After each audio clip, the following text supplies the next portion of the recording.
VIP വന്നാലും അന്നിവനെ കവച്ചു വെക്കാൻ ഒരു പ്രധാനപ്പെട്ട വ്യക്തിയില്ല എന്നതുപോലെ പരിശുദ്ധ ഖുർആനിൽ ഏറ്റവും കൂടുതൽ ശ്രദ്ധേയമായ ഒരു അധ്യായം അറൂസുൽ ഖുർആൻ എന്നാണ് ഈ സൂറത്ത് അറിയപ്പെടുന്നത്. ഈ സൂറത്തിന്റെ തുടക്കവും ഒടുക്കവും ആർക്കും കാണാതെ അറിയില്ലെങ്കിലും ഒരായത്ത് നിങ്ങൾക്ക് എല്ലാവർക്കും അറിയാം. فبأي آلاء ربكما تكذبان 31 തവണയാണ് അല്ലാഹു തആല അത് ചോദിക്കുന്നത്. എന്താണ് ആ ചോദ്യത്തിന്റെ അർത്ഥം? അല്ലാഹു നൽകുന്ന നർഗമാം നന്മകൾ ആവുമോ നിങ്ങൾക്ക് തള്ളിപ്പറയുവാൻ? അഥവാ പടച്ചവൻ ഈ ലോകത്ത് നിങ്ങൾക്ക് നൽകിയ ജീവിതത്തില് നിങ്ങൾ കാണുന്ന, നിങ്ങൾ അറിയുന്ന, നിങ്ങൾ അനുഭവിക്കുന്ന എന്തെല്ലാം കാര്യങ്ങളുണ്ടോ ജനങ്ങളെ, അതേതെങ്കിലും എനിക്ക് റബ്ബ് നൽകിയതെന്നല്ലെന്ന് പറയാൻ നിങ്ങൾക്ക് കഴിയുമോ എന്നാണ് ഖുർആൻ ചോദിക്കുന്നത്. തബാറകസ്മു റബ്ബിക ദുൽ ജലാലി വൽ ഇക്റാം. അല്ലേ? ശ്രേഷ്ഠനായി സർവർക്കുമാരാധ്യനായി സദാമേവും അല്ലാഹുവിൻ നാമം മഹോന്നതം. എന്തൊരധ്യായമാണിതെന്നറിയുമോ പ്രിയപ്പെട്ടവരെ? പടച്ചവൻ എനിക്കും നിങ്ങൾക്കും നൽകിയത് എന്തെല്ലാമാണ് എന്നറിയാൻ ആഗ്രഹിക്കുന്നവർ ഈ സൂറത്ത് ഒരു തവണയൊന്ന് പാരായണം ചെയ്താൽ മതി. അതുകൊണ്ടല്ലേ ഈ സൂറത്ത് അവതീർണമായ സന്ദർഭത്തിൽ അല്ലാഹുവിന്റെ ഹബീബ് സ്വഹാബികളുടെ മുമ്പിൽ ഉറക്കെ വിളിച്ചു ചോദിക്കുകയാണ്, മൻ യഖറഉ ഹാദിഹി സൂറത അലാ ഖുറൈശ്. ആരാണ് ഖുറൈശികളുടെ മുൻപിൽ പോയി ഈ സൂറത്ത് ഓതിക്കൊടുക്കുക? സ്വഹാബികളൊന്നും എഴുന്നേറ്റ് നിന്നില്ല. നമ്മൾ അതവരുടെ അധൈര്യമായി കാണേണ്ടതില്ല. കാരണം അവർ പട്ടിണി പാവങ്ങളാണ്, ഉടുതുണിക്ക് മറുതുണിയില്ലാത്തവരാണ്. റസൂലിൽ വിശ്വസിച്ച് ഏതാനും മാസങ്ങളും ദിവസങ്ങളുമായവരാണ്.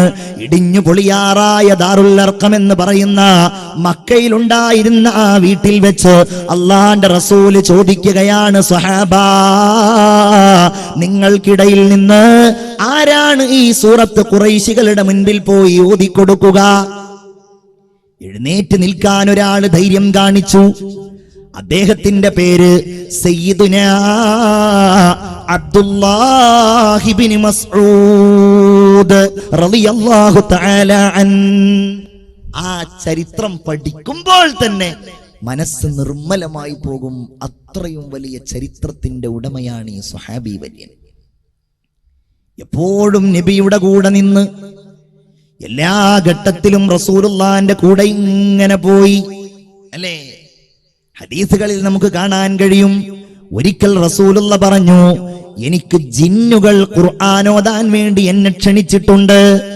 എന്റെ അടുക്കലേക്ക് ജിന്നുകൾ വരാമെന്ന് പറഞ്ഞിട്ടുണ്ട്. മനുഷ്യരല്ലാത്ത മറ്റൊരു വിഭാഗമാണല്ലോ, മറഞ്ഞു കിടക്കുന്ന ഒരു വിഭാഗമാണല്ലോ ജിന്നുകൾ. ആ ജിന്നുകൾ എന്റെ അടുക്കൽ ഖുർആൻ കേൾക്കാൻ വരാമെന്ന് പറഞ്ഞിട്ടുണ്ട്. ആരാണ് എന്റെ കൂടെ വരാൻ തയ്യാറുള്ളത്? അപ്പോഴും ഇദ്ദേഹം എഴുന്നേറ്റ് നിന്നു, ഞാനുണ്ട് നബിയേ. ചെന്നു. അബ്ദുല്ലാഹ് ഇബ്നു മസ്ഊദ് റസൂലുള്ളാഹിന്റെ കൂടെ ചെന്നു. റസൂലുള്ള ഒരു വര വരച്ചുകൊണ്ട് പറഞ്ഞു, അബ്ദുല്ലാ, എന്ത് കേട്ടാലും എന്ത് കണ്ടാലും ഈ വര നീ മുറിച്ചു കടക്കല്ലേ മോനെ. അള്ളാന്റെ റസൂല് കുറച്ചങ്ങോട്ട് പോയി. അബ്ദുല്ലാഹ് ഇബ്നു മസ്ഊദ് പറയുകയാണ്, വലിയ ബഹളവും വലിയ ശബ്ദവും മട്ടഹാസങ്ങളും ഞാൻ കേൾക്കാൻ തുടങ്ങി. എന്റെ റസൂലിന് വല്ല അപകടവും വന്നേക്കുമോ എന്ന് ഞാൻ ഭയന്നുപോയി. എന്നാലും ഞാൻ റസൂലുള്ള പറഞ്ഞതല്ലേ ആ വര മുറിച്ചു കടക്കാതിരിക്കുവാൻ, അതുകൊണ്ട് ഞാൻ അത് മുറിച്ചു കടക്കാതെ ഇരുന്നു എന്ന് പറഞ്ഞുകൊണ്ട് അബ്ദുല്ലാഹ് ഇബ്നു മസ്ഊദ് അവിടെ കാത്തു നിൽക്കുകയാണ്. ഒരുപാട് സമയം കഴിഞ്ഞു.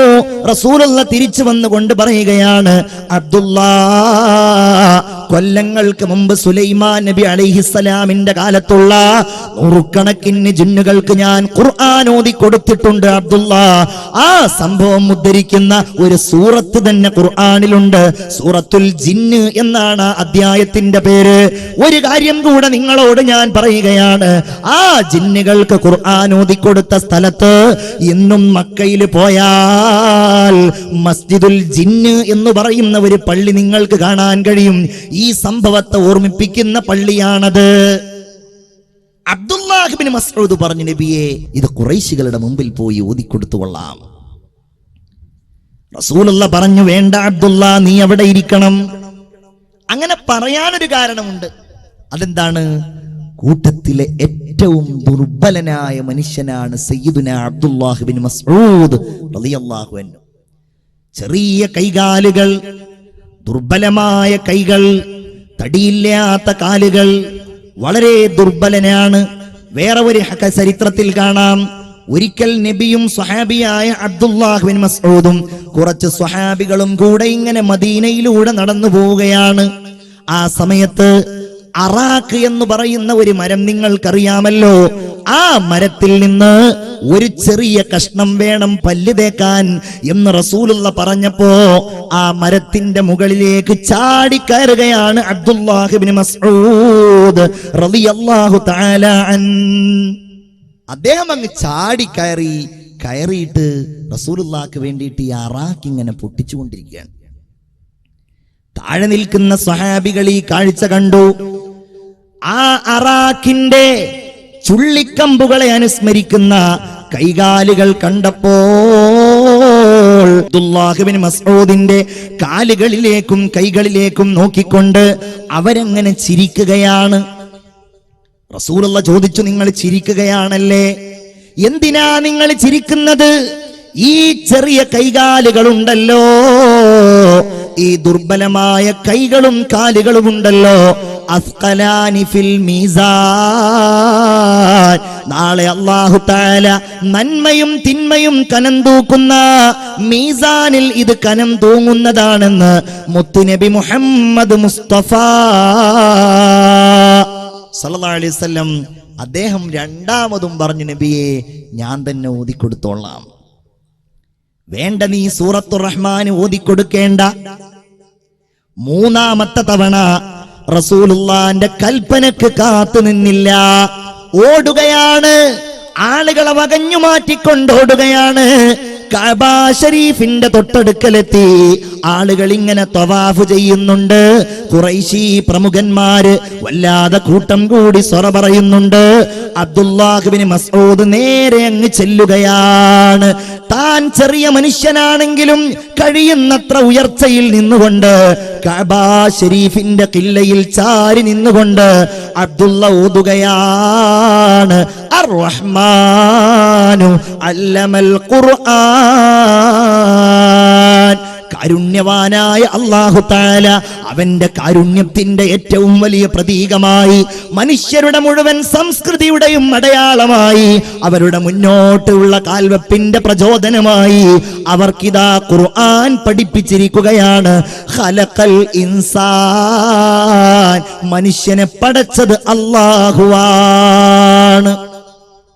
ഇത് സഹിക്കാൻ കഴിയില്ലല്ലോ അവർക്ക്. വിശ്വാസിയുടെ ഈ പ്രഖ്യാപനം, ഖുർആനിന്റെ ഈ മധുരമൂറുന്ന വചനങ്ങൾ ആളുകൾ ഇങ്ങനെ അടുക്കലേക്ക് വരാൻ തുടങ്ങി. എല്ലാവരും ആ വാക്യങ്ങളിലേക്ക് ഇങ്ങനെ ശ്രദ്ധിക്കുകയാണ്. പരിശുദ്ധ ഖുർആനിന്റെ സുന്ദരമായ ആ വചസ്സുകളിൽ എല്ലാവരും ഇങ്ങനെ മതിമറഞ്ഞ് നിലകൊള്ളുകയാണ്. അടുത്ത വാക്ക് വന്നു, ഖലഖൽ ഇൻസാൻ അല്ലമഹുൽ ബയാൻ അശ്ശംസു വൽ ഖമറു ബിഹുസ്ബാൻ. മനുഷ്യൻ അവന്റെ സമയം കണക്കാക്കുന്ന, അവന്റെ മാസം കണക്കാക്കുന്ന, അവൻ വർഷങ്ങളും അവന്റെ ജീവിതവും ക്രമീകരിക്കുന്ന സൂര്യനും ചന്ദ്രനുമുണ്ടല്ലോ, വെളിച്ചമേകുന്ന സൂര്യനും ചന്ദ്രനുമുണ്ടല്ലോ, അത് അള്ളാഹുവിന്റെ നിയമം അനുസരിച്ചാണ്, അവന്റെ കണക്കും അവന്റെ കഴിവുമനുസരിച്ചാണ്, നിയന്ത്രണമനുസരിച്ചാണ് സഞ്ചരിച്ചു കൊണ്ടിരിക്കുന്നത്. വൻ നജ്മു വശ്ശജറു യസ്ജുദാൻ, ഖുർആനിന്റെ വജസ്സുകളിലേക്ക്, ആ വചനപ്രവാഹങ്ങളിലേക്ക്, ആ സ്വരരാഗ സുധയിലേക്ക് ലയിച്ചു ചേർന്നിരിക്കുന്ന ആ സഹോദരന്മാരുടെ മുൻപിൽ വെച്ച് ബഹുമാനപ്പെട്ട അബ്ദുല്ലാഹ് ഇബ്നു മസ്ഊദ് പറയുകയാണ്, വന്നജ്മു വള്ളിച്ചെടികൾ, വശജറു മരങ്ങൾ, യസ്ജുദാൻ അവർ അല്ലാഹുവിന് സുജൂദ് ചെയ്യുന്നു. ഇത് സഹിക്കാൻ കഴിഞ്ഞില്ല അബൂജഹലിന്. അവൻ ഓടി വന്നു എന്ന് മാത്രമല്ല, ചെറിയ മനുഷ്യനും ദുർബലനുമായ ഈ പാവപ്പെട്ട സ്വഹാബിയെ കഠോരമായി അവൻ മർദ്ദിക്കുകയാണ്. തന്റെ സർവശക്തിയും ഉപയോഗിച്ചുകൊണ്ടവൻ അടിക്കുകയാണ്. അടികൊണ്ട ചെറിയ മനുഷ്യൻ വേദനാജനകമായ ശബ്ദത്തോടെ അദ്ദേഹം അങ്ങ് വേച്ച് നിലത്ത് വീഴുകയാണ്. നിലത്ത് വീണപ്പോ രണ്ട് ചെവിയും പൊത്തിപ്പിടിച്ചുകൊണ്ട് ബഹുമാനപ്പെട്ടവർ എഴുന്നേൽക്കുകയാണ്. ചെവി പൊട്ടി ഒഴുകുന്നുണ്ട്, രക്തം ഒഴുകുന്നുണ്ട്. ആ ചെവിയും പൊത്തിപ്പിടിച്ചുകൊണ്ട് ഇലാ ഹളറത്തി റസൂലില്ലാഹ്, അള്ളാന്റെ റസൂലിന്റെ അടുക്കലേക്ക് വരികയാ. ഹബീബായ റസൂലേ, എന്നെ അബൂജഹൽ അടിച്ചു നബിയേ. എല്ലാവർക്കും വലിയ സങ്കടമായി, എല്ലാവർക്കും വലിയ ദുഃഖമായി. അബൂജഹൽ വല്ലാതെ മർദ്ദിച്ചിരിക്കുന്നുവല്ലോ, പകരം ചോദിക്കാൻ ഞങ്ങളുടെ അടുക്കൽ ശക്തിയില്ലല്ലോ.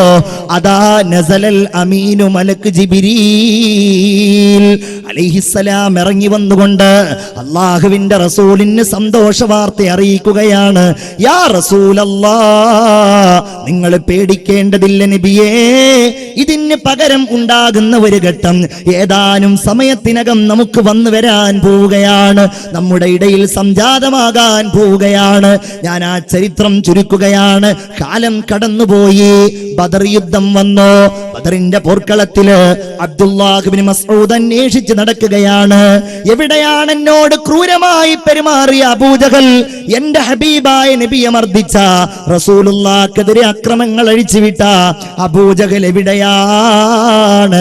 അങ്ങനെ അന്വേഷിക്കുമ്പോഴതാ രണ്ട് ചെറിയ കുട്ടികൾ മുആദും മുഅവ്വിദും അവർ അബൂജഹലുമായി യുദ്ധത്തിലേർപ്പെട്ടിരിക്കുകയാണ്. തന്റെ കയ്യിലുണ്ടായിരുന്ന കുന്തം അങ്ങാഞ്ഞെറിഞ്ഞു. അബൂജഹൽ അങ്ങ് നിലത്ത് വീണു. നിലത്ത് വീണ ഇവന്റെ നെഞ്ചത്ത് കയറി നിൽക്കുകയാണ്. നിന്നെ ഞാൻ കൊല്ലാൻ പോവുകയാണ്.